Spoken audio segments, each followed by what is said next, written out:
Hey, welcome to House Shows Direct. My name is BJ Kinney, and today on the show we have Chris Ryan Weist, based right here in Fort Collins, Colorado. He's a solo artist and also performs with his band Woodbelly String Band. Chris's solo acoustic endeavor brings to life a new and diverse repertoire of songs untethered to the constraints of bluegrass. Armed with a catalog of carefully crafted songs, he weaves together profound lyricism, captivating melodies, and buoyant rhythms into a set that is truly unique and resonates to the bone. His latest up-and-coming album, Steady Life, will be released soon on all listening platforms. You can follow him and his band, Woodbelly, on Instagram and Facebook, as well as contact him through houseshowsdirect.com if you want to book him for a house show. I want to thank today's sponsor, the Choice City Stomp, which is a small roots music festival based right here in northern Colorado, hosting some of the country's best and local touring musicians. So check out the Choice City Stomp if you want to meet some really cool people and see some kick-ass music. Here's my conversation with Chris Ryan Weist.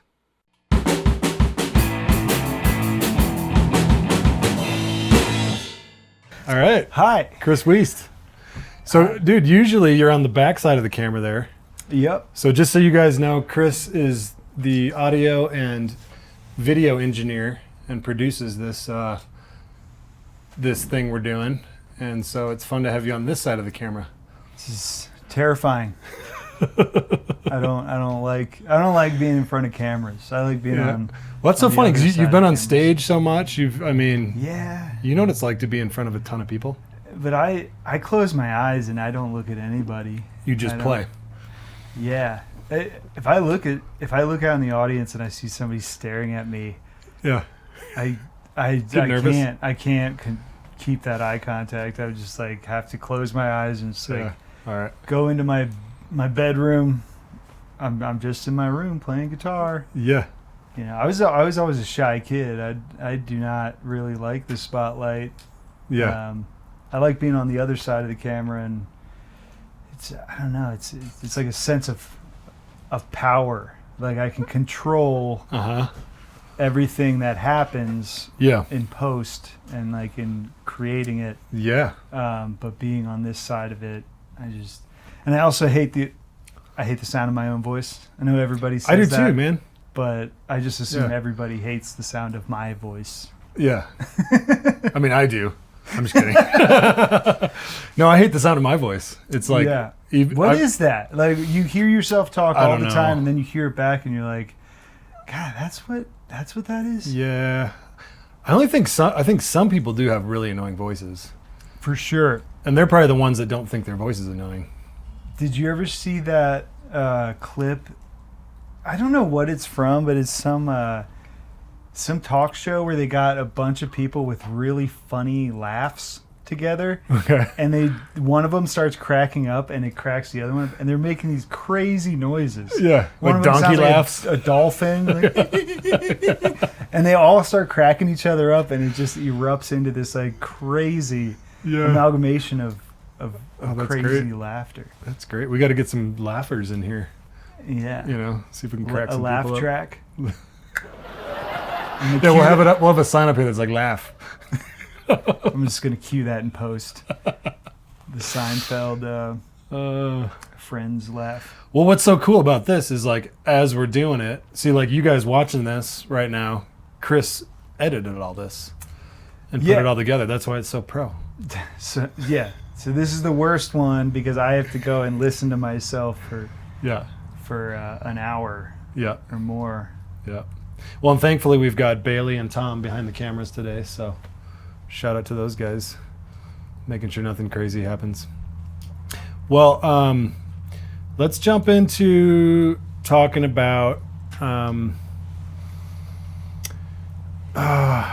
so how'd you get into music? When did you start? Do you have a musical family? Or I actually don't know a lot about you still. I know you pretty well, but I don't know your whole history. No, it wasn't a very musical family. I got into it third grade. I started playing percussion, mostly like snare drum, and it was mostly like I got into it because I thought it was the coolest thing. I was like, what am I gonna play, clarinet? Nothing wrong with clarinet. If I could shred shred clarinet right now, I'd be so stoked. But, Drums but are back cool. then, as a kid, as a 9-year-old boy, I'm like, drummers are cool. Yeah. So I got into drums, and then drum kit with a jazz band in high school or middle school and high school. Yeah. And then I got into guitar around 14. Our it was called Unified Arts class. Everybody got guitars, and they taught us guitar in that class, and I just kind of started running away with it. Because I already had rhythm. I could understand rhythm, and then I was just adding melody to it. And then I was like, oh, I'm like progressing faster. And as kids, I feel like it's you find that thing that's gonna get you girls. Basically, like you're either gonna be an athlete, you're gonna be the funny guy, you're gonna be the cool guy. Like I was like, oh, guitar can be my segue. So I got into guitar. I started progressing a little bit, and then another percussionist. He's a punk rocker dude, John Sayer. Shout out, wherever you are. I always starts with punk rock. Yeah. He found out that I was playing for life. Yeah, you just said that earlier. Sure enough. Hopefully everyone's okay. I know. He found out I was playing guitar. I also played drums. He played drums. He played guitar. He's like, let's jam. Let's get together and jam. Yeah. He's like a skater dude. I was getting into skateboarding, and we got together. We kind of swapped instruments and kind of built a band out of that, and got eventually a drummer replaced me, and I moved to guitar, and then a drummer replaced him, and he moved to another guitar. And we had like 4 drummers in that band. It's like 4 out of 5 of us were drummers. That's how drummers go. Our rhythm was great. Awesome. We had great rhythm in that band. But and then I don't know, I went to college. That band was fine locally. We did fine. But Did you study music in college? No. I studied finance. And then I graduated during the financial crash, and I realized it's all just a big house of cards, and I didn't want anything to do with it. I was like, I became a ski bum after college. It's like, I just want to snowboard. The world's going to end in 2012. I remember that. I graduated 2010. I was like, dude, I got 2 years. I'm going to shred the gnar. Dude. And then it didn't end. I was like, what do I do now? I was like, oh, no. It still hasn't ended. Yeah. Although there's an interesting theory about that. Okay. That we could come back to. All right. End of the world. I'll circle back on that. But no, then I got into guitar. I got into guitar in high school, and then jam bands in college and Vermont, and then I started digging into the Grateful Dead and Jerry Garcia, Grisman Garcia albums, really kind of speaking to me, and got into mandolin. I picked up a mandolin at the tail end of my Vermont stay, and bought a super cheap one, and got on the Appalachian Trail, took a train down to Georgia, put it on my back, and walked up to Maine and learned how to play mandolin there. And then moved to Colorado. Wait, you walked to Maine? I walked to Maine from Georgia. Wow. Yeah. Sweet, dude. It's a good way to learn the mandolin. Yeah. If you got 6 months and you don't care how you smell, you don't mind eating ramen noodles every night. Cool. Got into bluegrass. Yeah, then that was getting me into bluegrass, and I started becoming a mandolin player. I started getting hired as a mandolin player, and that's kind of where we are now. I started Woodbelly a few years after being in Fort Collins, and that's been kind of my life. What year did you start Woodbelly? 2015. Yep. 2015, I met Craig Patterson at Rocky Grass. Yep. My friend Rob Blackburn, I started going to the Abos Bluegrass Jam, and Rob Blackburn, my good I love Rob. friend. Yep. He's awesome. he's like, dude, you got to go to Rocky Grass. You're gonna love it. You got to go. Mm.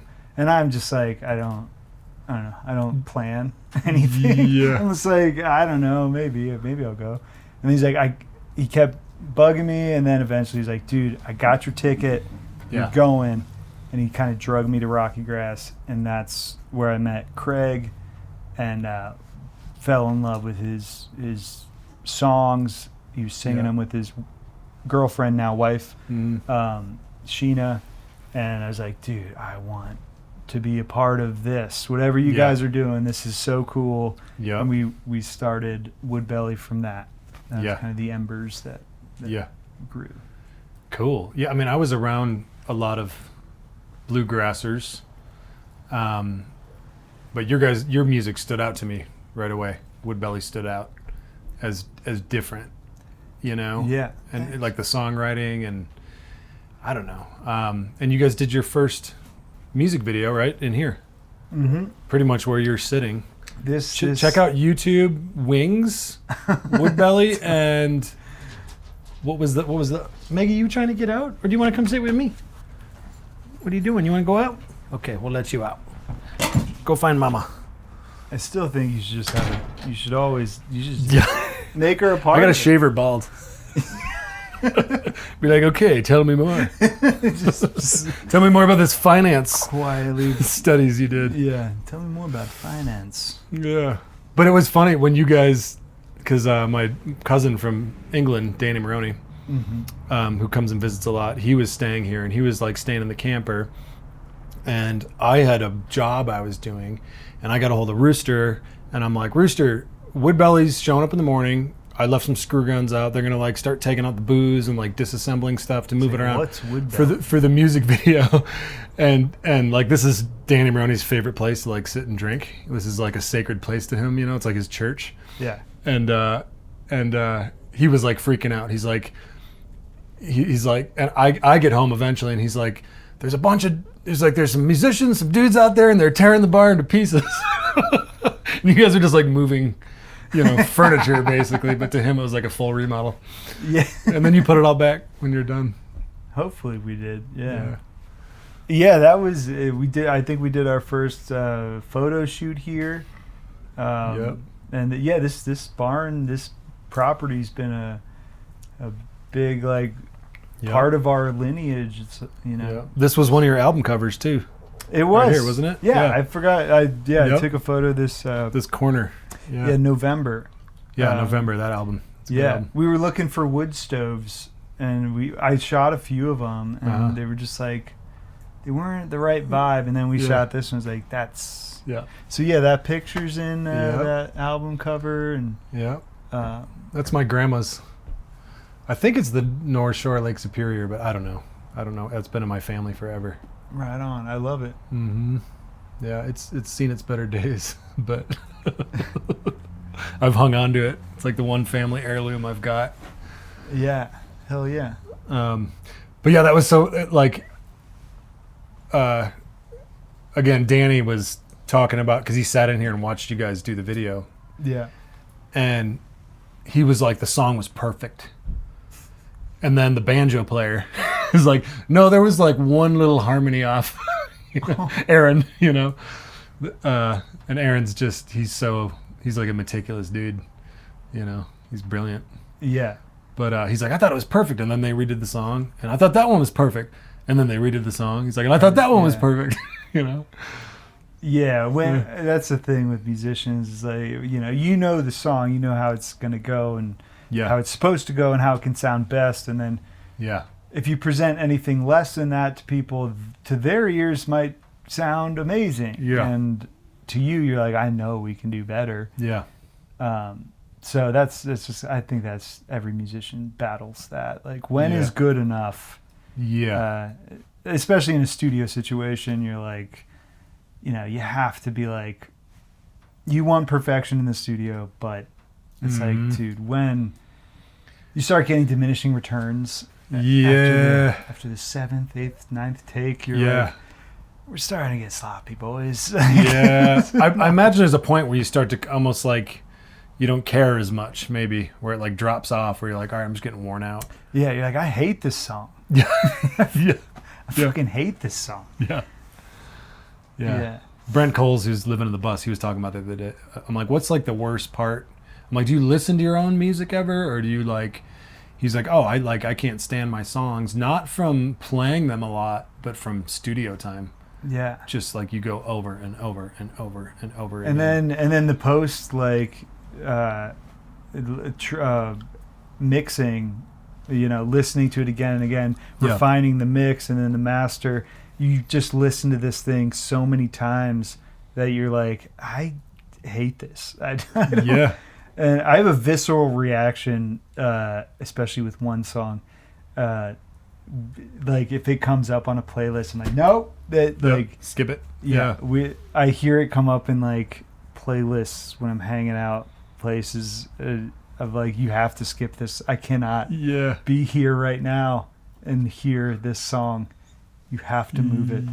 Just move to the next song. Will you, like, if you show up to like a party or somewhere where people are Woodbelly fans, do they like put Woodbelly on and they're like, check it out, and you're this like, is you. Yeah, listen. You're like, I came here to listen to myself. Yeah, no. Listen to my band. You gotta change this. Yeah. Some people don't know the etiquette. And there's a weird situation. I think it was in South Dakota. We were setting up to play a set, and it must have been like Woodbelly Radio or something on Spotify, and our songs would come up like every fifth song, and we're like, can you not do that? Like, we're about to play these songs. The house music was your music. Yeah. That's terrible. Yeah.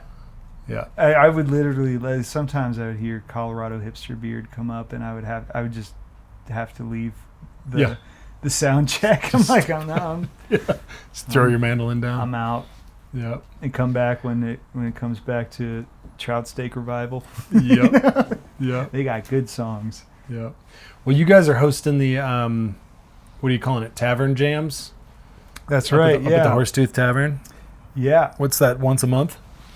Yeah. Me and Sam and Scott and Cade kind of started that jam maybe a year and a half ago.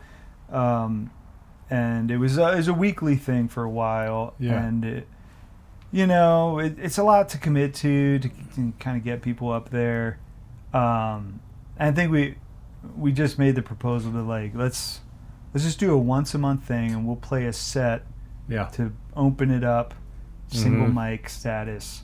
And we did one the first Thursday this month, and then we'll continue to do first Thursdays. Cool. Moving forward, but we want to like feature other artists. So like we'll be we'll bring on another, musician to kind of change things up. We don't. Yeah. You guys don't need to like have the whole thing to yourselves. Would you play for like a half an hour and then start inviting people up? We play like an hour. Oh, nice. And we just did it ourselves this past time, but the idea is that we have like an auxiliary player up there. Yeah. Like maybe Ansel Foxley or something, or some Nate like, Schwartz or something. Some local a guest. Picker. Do you have to like? Do you feel like you have to pull back a little bit when you're performing that first hour to help people get comfortable to come up there? Because like, if I went up there and I'm like, I want to get up and jam a little bit, and I can't play bluegrass that well, I think I'd feel a little intimidated watching you guys play and then trying to get up. No, I mean it's not like our thing is like a performance, and then it's like we gather around this single mic, and it's like a circle. Then it's like when we're playing, it's kind of like kind of a show, and then kind of make it a circle, and it's all jovial and happy. Cool. And like I don't know, that's what I love about the bluegrass community. It's very much that it's a community. Yes. It's the only one of its kind that I can kind of think of. I I've never been in the jazz community or anything or the blues community, but I just don't. Maybe there's blues jams that are like that, but like there's something about it that like you can have an infinite amount of acoustic musicians and you can just keep adding more and more. Yeah. And it just like becomes an organism. And I feel like other genres of music, you know, you have one drummer, you have one bassist, you have one guitar. Like the more you can't add like 5 keys players. You can't add all these other things. But like at Rocky Grass, there's a special little jam circle that happens every year. I think they've been calling it Old Time Rock. Okay. And it's like by the gate. Shout out James Armington. He's a great old time player. Played on my album. Nice. Great clawhammer banjo player.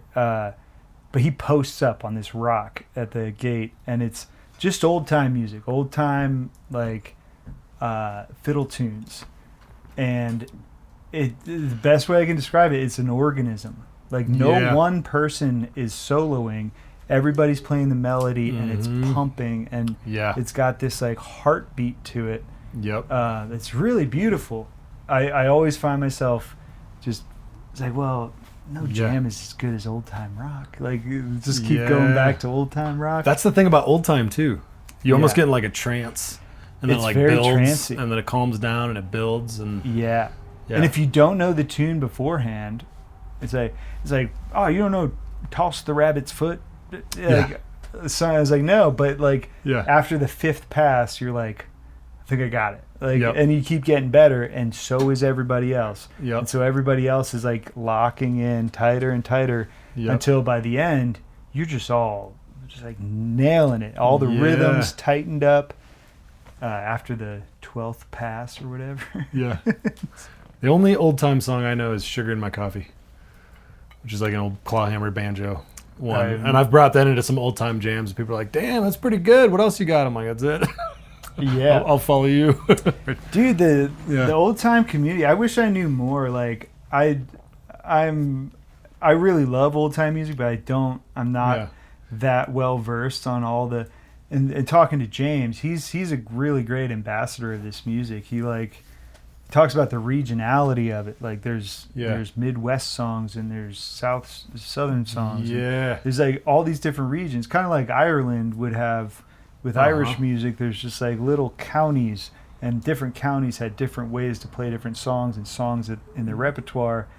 And there's something really cool about that, I think. They got like twists on the names of the songs and Do you know Bob Zulig? No. He's he runs Chroma. It's like it's like the Colorado Old Time Music Association. He's awesome. I don't think I've met him, but I've heard Bob. I've heard his name around, and he's got he's got a cool like barn in town, and he'll do old time jams, old time shows. Yeah, James plays. I'd love to connect you guys. James plays in his band. I'm pretty sure. I'm not sure of his last name, but I'm pretty sure that's who we're talking about. Bob. Hell yeah. And then his twin daughters, got a little duo called Needle and Thread. They play banjo and fiddle and guitar, or I think just banjo and guitar. But I don't know. He got me into old time music. Like we went up and did one of their festivals with Clover Lake Banjo Shop to set up our banjos for sale, and we're like camping, and I'm walking around, and I'm like, God, all this music sounds the same. I'm like walking away from this jam into this jam, and I'm like, it just sounds the same. And then like 2 days later, I'm like, oh, this is all different. Like I started to hear the nuances and the differences, and I'm like, oh, this is really cool. And what I love about those experiences, like you walk away from it with like a buzz. Like after Rocky Grass weekend, like for the next week, I'm just like, there's a fiddle tune like in my head, and I don't know, it's a great like soundtrack to just walking down the street. It's really magical, I think. That's the best way I can describe it, is like there's just a buzz kind of going through your brain, and very trancy and meditative, and it's the same thing as church, I think. It's the same thing. I believe in the collective consciousness, and people go to church and they sing hymns and they all get on the same brain wavelength. Yeah. And they have a religious experience. That same mechanism happens at concerts. Mm-hmm. I've experienced that. And jams and music does that, where everybody is entrained in the same kind of wavelength. So you could call it religion. I think you can, it's like the spirit of it. Yeah. Yep. It's a way to commune and like, kind of get all into the same space. The spirit of it, I guess, the vibe of it. I know exactly what you're talking about. Yeah. Praise the old time gods. Yeah. Their moonshine. Yeah. Instead of wine, you're drinking moonshine. Yeah. What do you think? Should do a commercial break? Commercial break. Commercial break. Hey folks, if you're in northern Colorado or just want to visit and check out a really cool music festival, jump on Facebook or Instagram and follow the Choice City Stomp. It's a small roots music festival held in the spring, summer, and fall with some killer local and touring artists. Elaine Holmes, who runs the Stomp, is a hardworking school teacher by day and a music promotion superhero by night. We don't call her sister music for nothing. And now, a few words from Elaine with the Choice City Stomp. Hey everybody, my name is Elaine Holmes and I run the Choice City Stomp in Fort Collins, Colorado. We have a very special music community in northern Colorado. The artists get that love.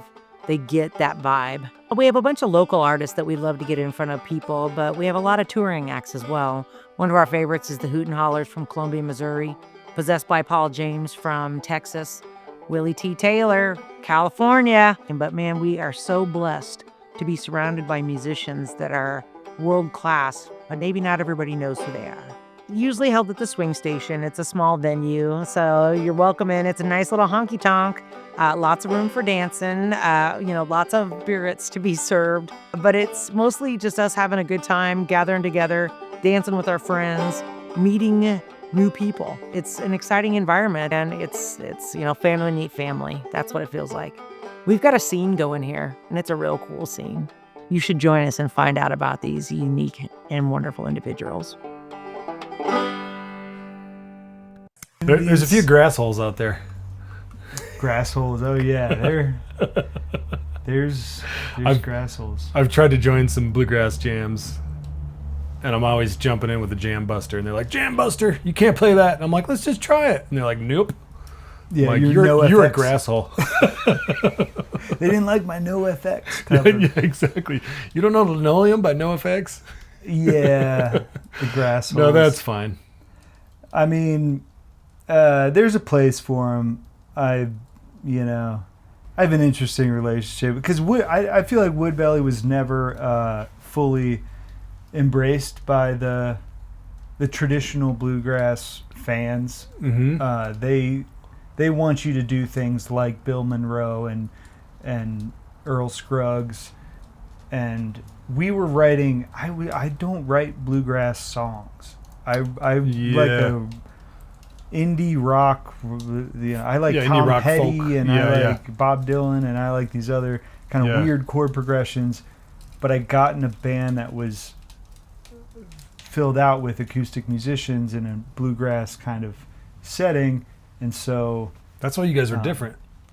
Yeah. That's why you stood out. Yeah. Yeah. And we just kind of adapted these songs to bluegrass. And that's not just my songs. It's like Craig's songs too. And, well, the bluegrassers must have liked it, at least the bluegrass fans, because you guys won, Telluride? Yeah. You've won some competitions and shit, so you were like the fan. Yeah. Okay, you won one competition. We won a good one. You don't have like a wall of trophies. Yeah, I've got a study of. I've got my trophy room. Yeah, a lot of mahogany. It has lots of mahogany and one trophy. But there's not a trophy. I don't know. Did you get anything? They give you like a. They gave us a book. A book? Yeah, it was like it's a really nice book. It's like the Telluride history. Oh, cool. Which is really cool. You flip through and it's like you see the early days of Telluride, like when it looked like your stage, dude. It was like Yeah. It was just a little Something wooden they threw up. thing. Yeah. And Sam Bush, I think Sam Bush was at like, I could be wrong, but I think he's been at every one except for the very first one. I think, so really? the second one I think he was at. Yeah. When it was just tiny little thing. Yeah, he's a staple of that thing. He is the king of Telluride. Well, the different iterations of Woodbelly has been really cool to watch. And you've taken a break with it. Now you're bringing it back, which is awesome. I break. Yeah, I mean, but still, man, I admire the way that you've kind of taken the helm and kept it going through, some different band members and different sounds. I mean, like when I saw you guys up at in Palisade, because I didn't really like listen a lot when you had like it was like you guys were playing everything from like rock to, I mean, it was really cool. Like, not a bluegrass band. Yeah. With bluegrass in it. Yeah. And I think that era, I'll just say, like, I was the biggest voice in moving electric. Like, I love all kinds of music, and we had a couple members, Tom and Taylor, kind of Fretliners, moved off onto the Fretliners, and I was like, let's just fucking tear shit down. Let's just let's go electric. Let's just change shit up. It seemed like a good opportunity to do that. Yeah. And I just really love all kinds of music, and we got to hear, Aaron play the Telecaster now, and Zink got on a lap steel, making crazy noises and stuff, and just like, it's just, I think COVID was just like brought on this angsty kind of stage of like, I just want to like experiment with other shit. Yeah. Play what you want to play. Yeah, and it gave us an opportunity to like bring in Brennan. I'm just a fan of King Cardinal. I love their music and I love his songwriting. We were getting together and working on kind of trying to co-write and write together. I love his writing and his singing, and he's just a great musician, and like, got him on bass, and it was a really fun time.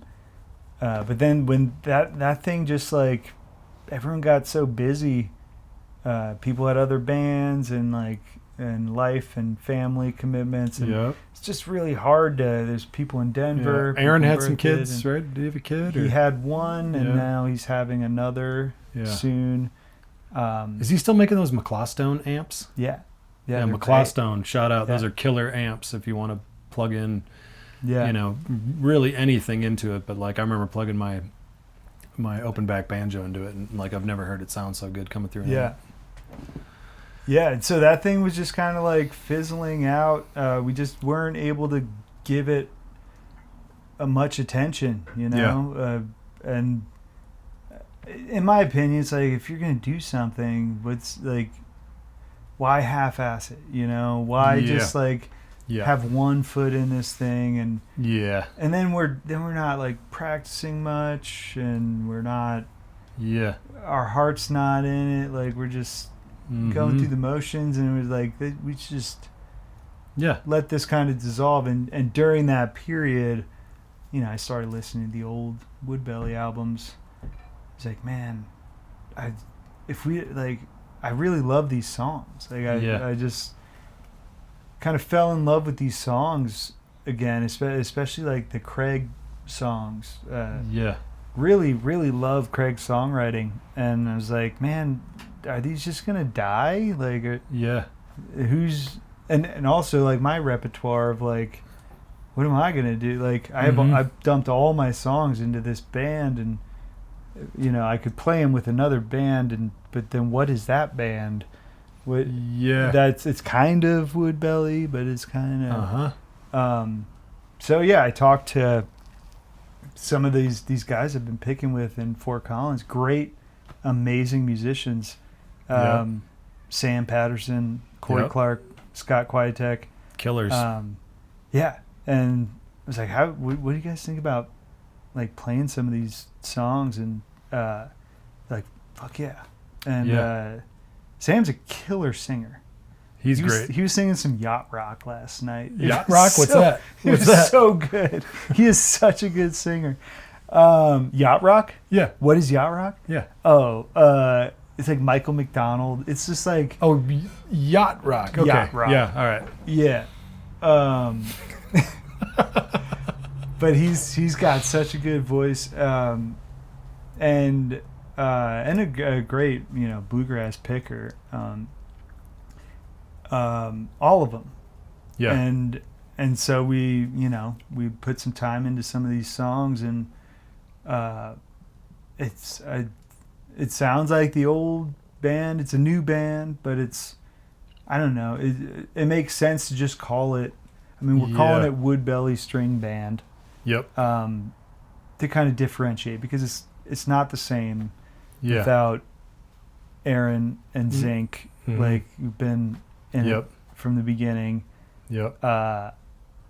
So it does feel weird, but it feels kind of closer to the real thing, the original thing than. Yeah. I don't know. I'm just trying to confuse people. No, I feel like you've done a good job just like rolling with it, keeping the helm, and bringing back the songs. And you're doing some of Aaron's old songs too, or not Aaron, Craig's. Yeah. Yeah, that's cool. Yeah. Yeah, and you're checking with them, and it's like they're giving you the blessing to just like keep it alive. And I think, and at the end of the day, people want to hear those songs. Yeah. I want to hear those songs. There's we don't have a crazy big following, but it's like there's some people that like this music has kind of touched their lives, and definitely like it became their wedding songs, or like or something or other. And I don't know, if it brings them joy and it brings me joy, and I would like to, life's too short to just not do the things that bring you joy. And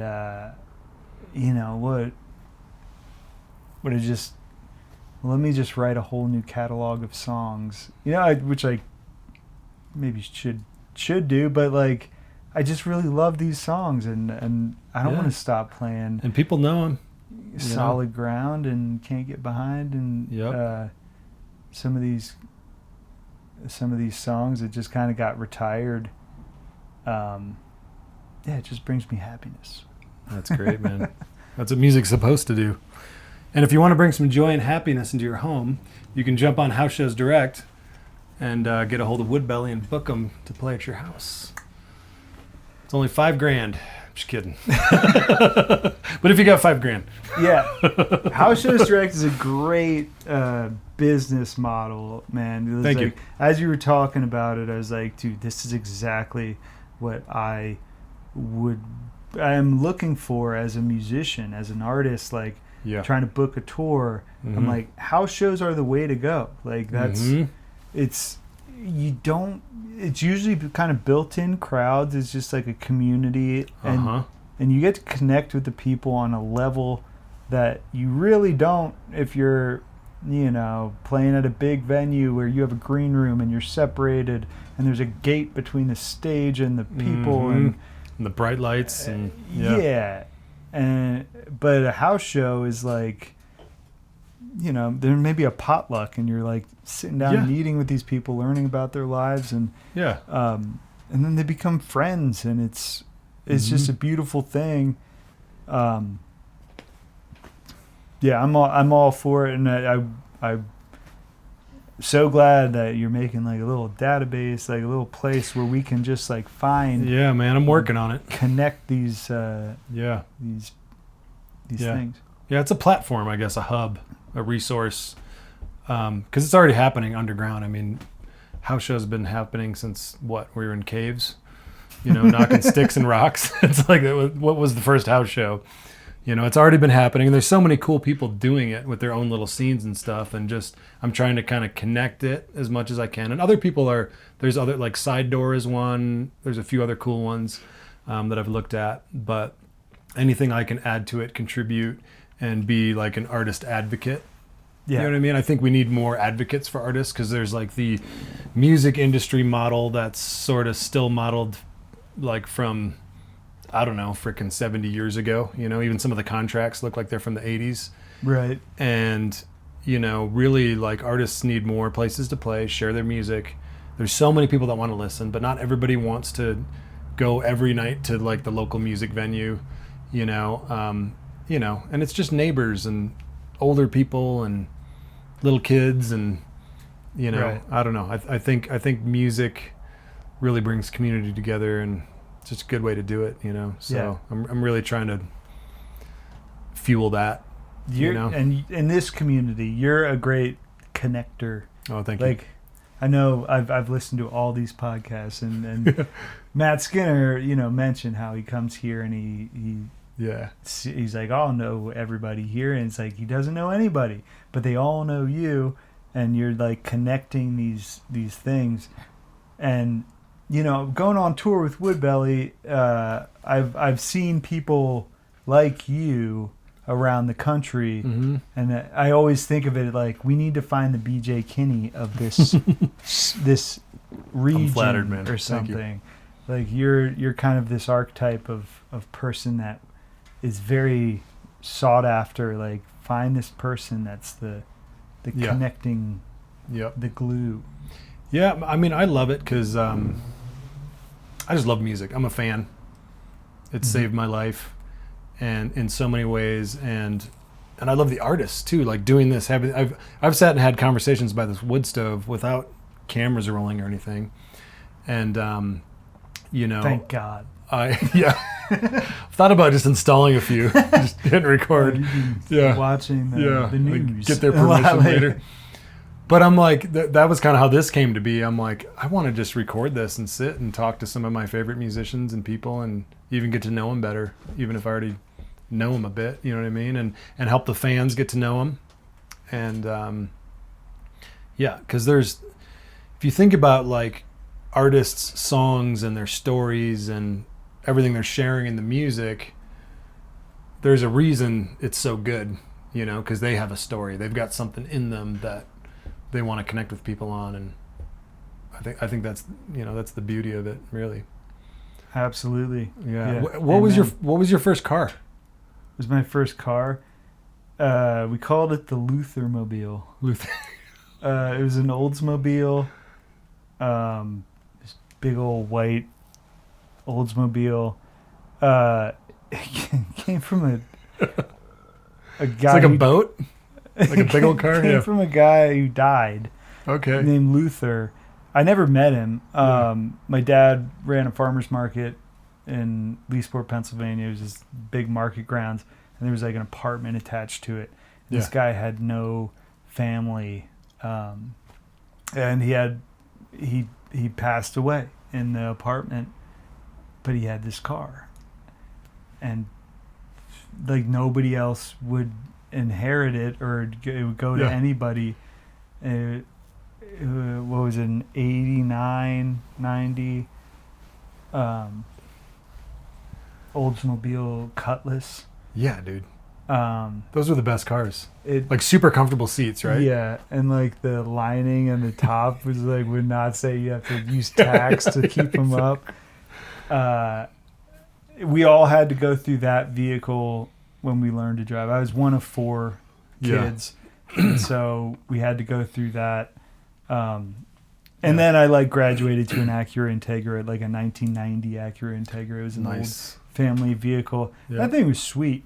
I love it. It's manual. Mm-hmm. I got a lot of people like, I'd be stopped and be like, "Are you selling that car? How much you selling that car?" Yeah. I'm like, "No, dude." Fuck off.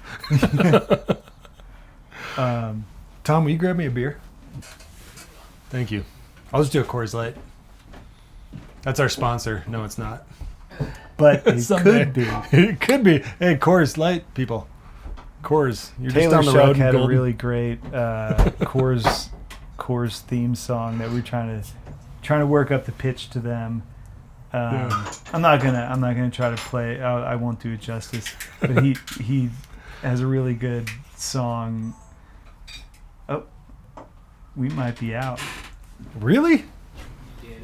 You were talking about your Oldsmobile and then your Acura. Yes. What I want to know, dude, is has there been anything like in your life, through childhood or in your college years, or like what do you feel like some of the life experiences that you've had that have sort of shaped you as an artist and your music?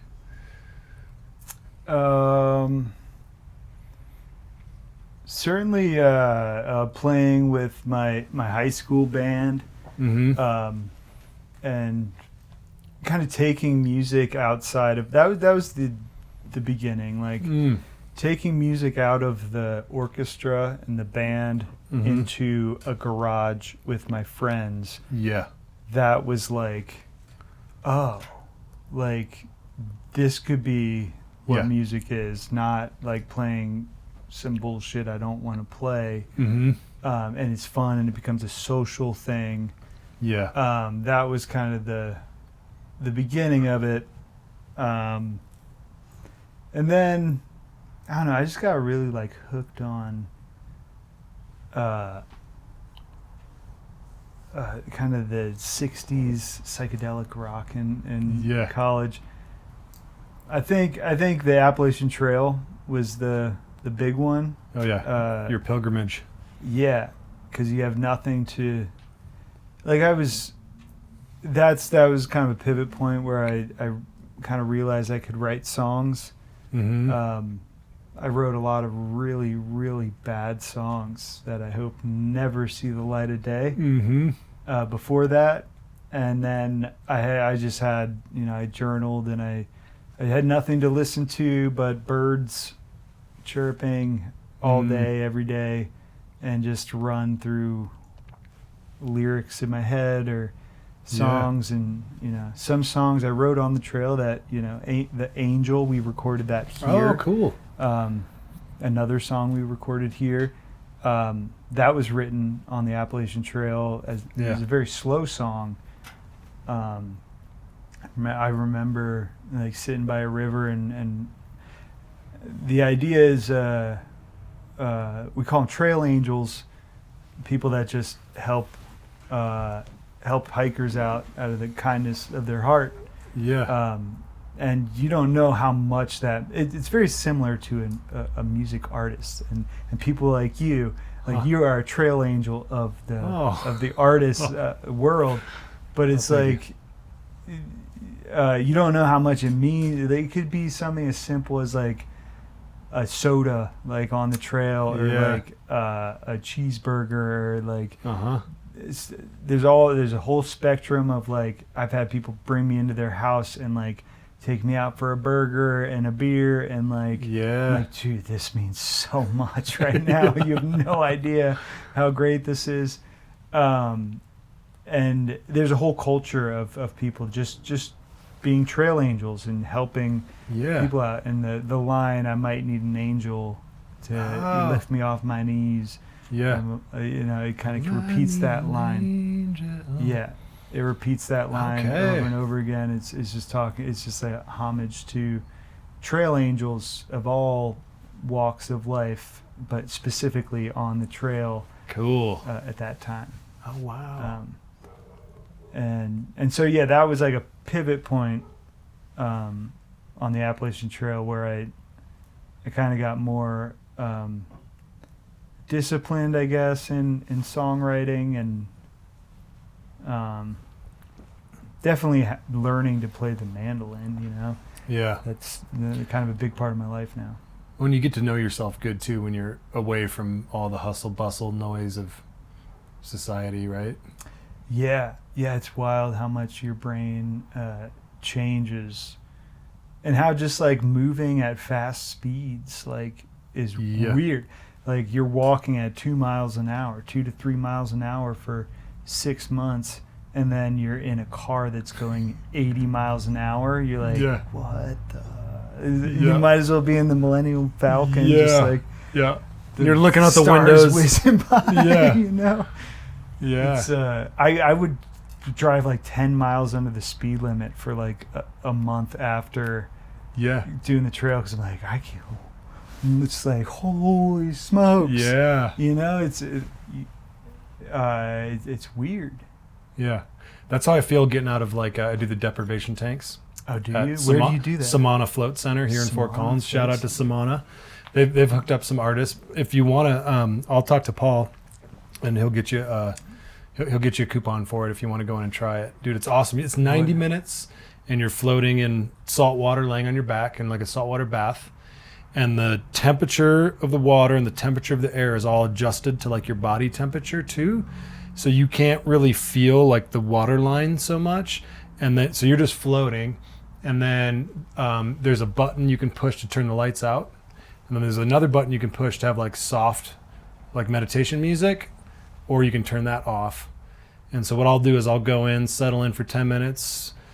I'll turn the lights off right away. I'll leave some music playing, and then I'll click the music off. And you just like, you go through every thought in your head, like if you're meditating, right? And then you come back to it and you're like, oh, I already thought of that. And then you're just like, and it's just pitch black, no sound.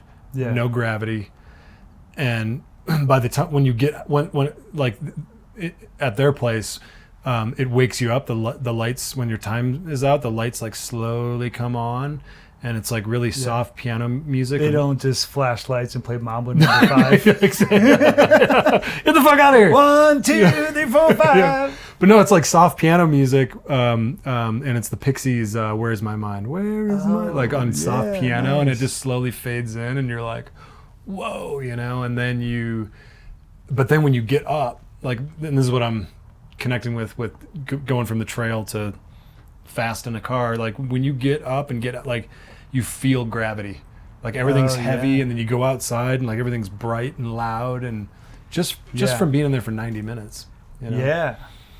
Oh, that's wild. Yeah, Yeah, I've we should never go do it sometime. experienced that. Yeah, I would love to do that. It's like a natural drug. Yeah, our brain can produce. But it freaks some people out. Like a lot of people can't be wouldn't be able to do like the Appalachian Trail, like to be by themselves with their own thoughts. Yeah, for that long, it's scary. Would drive a lot of you know? people crazy. Your brain can be your worst enemy. You got some demons in there. You got to battle. That's why being locked up, isolated, like solitary confinement is like the worst thing. Oh yeah. Ever, unless you're Gandhi or something. You know? Yeah. Oh yeah. That's where my brain goes with that. Yeah, I'll take deprivation tanks over solitary confinement. Because then it's forced on you. I do think it's like... Exactly, yeah, when you choose to. Yeah. I think if you chose to do solitary confinement, it would create a completely different result. Mm-hmm. It's all just about traumatize like... you. Yeah, it's like cold exposure. If you're like... If it's done unto you, you don't really get the benefits unless if you're like, no, I'm doing this to better myself. Yeah. Then it's all about mentality and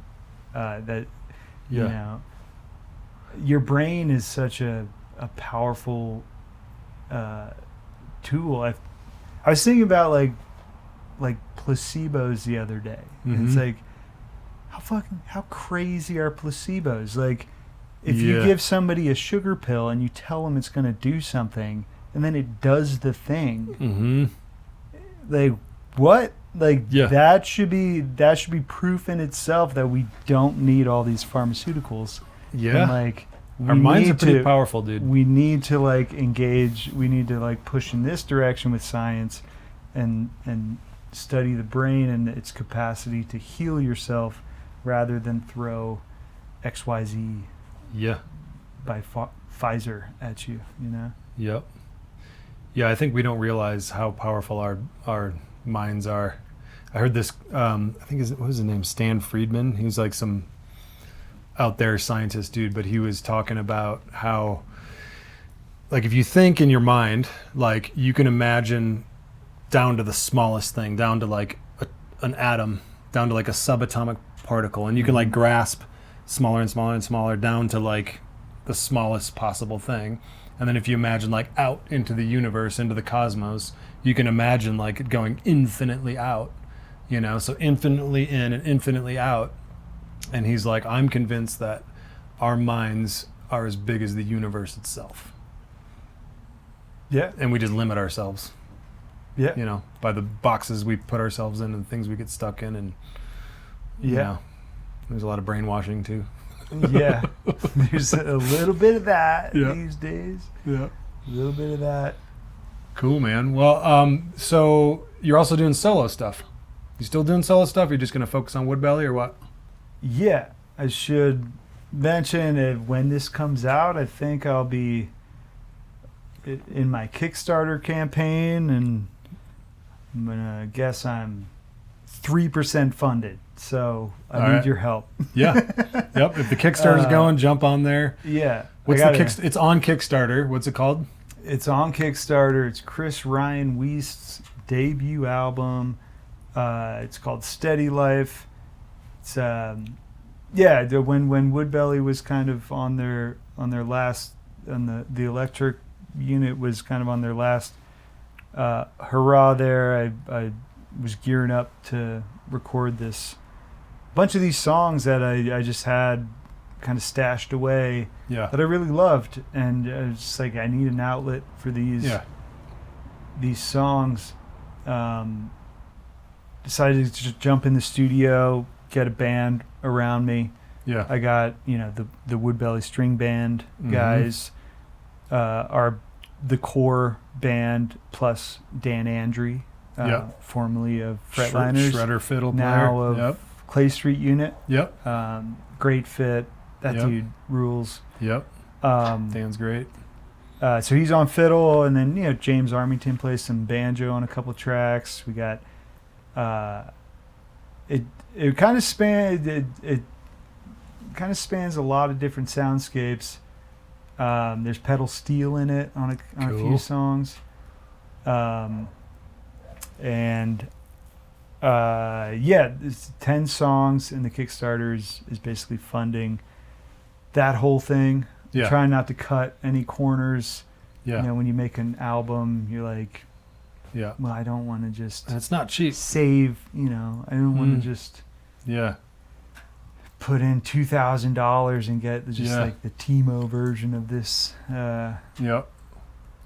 this album. So I wanted to do it right. Yep. And that cost money. Yeah. But I think we did do it right, and I'm really happy with how it's sounding. It's cool, man. I'm on the mastering process right now. I'm working with Andy Wilden from Treeline Sounds. Dan Perez has been mixing it. He's been great to work with. He's from the Music District, and Matthew Kennedy. Shout out to Matthew Kennedy and Sweet Virginia at she's Honey Thief amazing. Studios. Yeah. Yeah. So I like met with them. I met with Matthew to talk about the songs. I was kind of like shopping around for studios, and I don't know. There's the vibe there. Yep. Matthew's personality, like I'm just like, they're not bluegrassers, but I'm like, I feel there's a vibe here, and I want this whole thing to be vibe based. I don't care if people aren't like studied, veterans of bluegrass. I just wanted good vibes and a good place to host these musicians, and we'll live track everything. And it was great. Those 2 days we tracked 10 songs. Awesome. And it was super fun and super casual. And I was telling you earlier, like, people were coming in and out. It's just like, felt like just kind of an easygoing vibe. And I think the music really kind of comes through that way. Yeah, I think you've done a good job of bringing a lot of different musicians together. Like, it's amazing to think about how many different people you've played with and their different things that they've brought to the table. Yeah, man, you're a good curator of bringing different musicians together.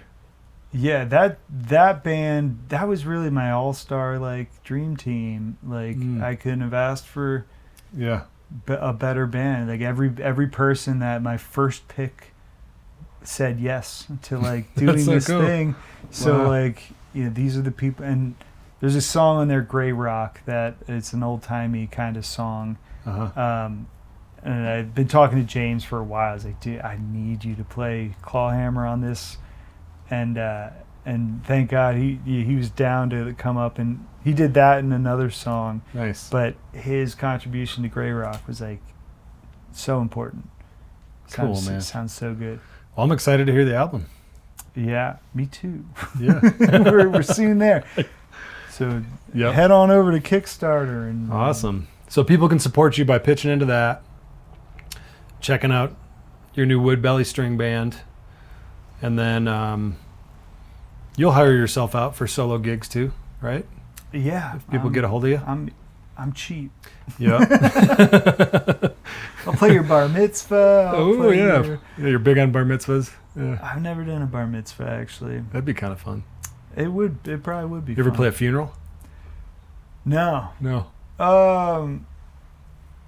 No. Well, it was COVID, and my grandma passed, and I had, so I couldn't be there. But I sent a video of me playing a song that I wrote Oh, for cool. my grandma.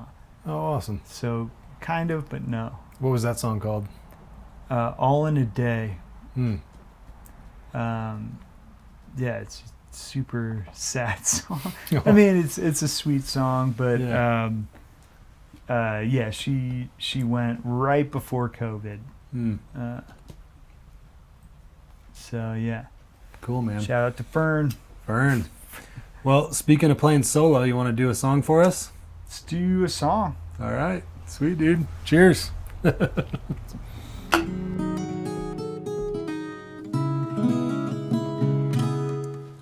this song's called Same Old Sun.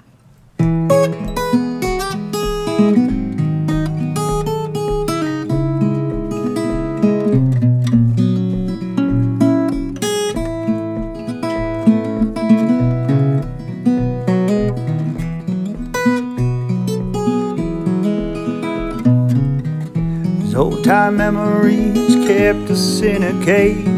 Let's pop another bottle, maybe turn another page. Is that same old sun, same old rain? Drink for the good times, hell, we drink for the bad, and drink for all them tired souls we set to a foreign land over that same ego we can't outgrow.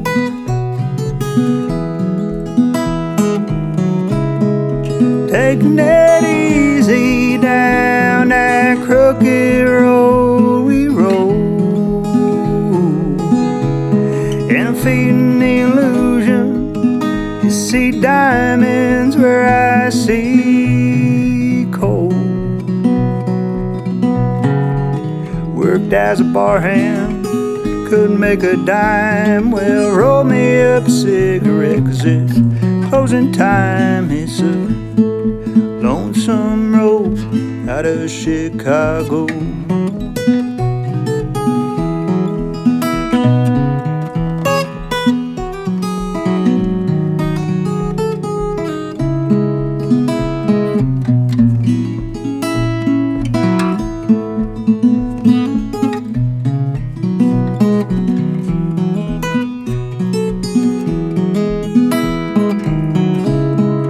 Taking it easy down that crooked road we roll,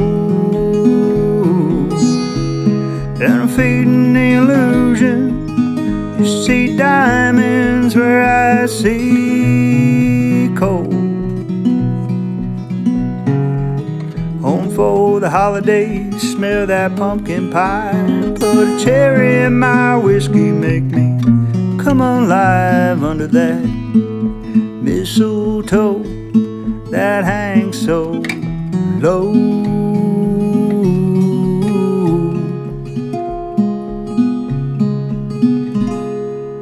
It's that same old sun, same old snow.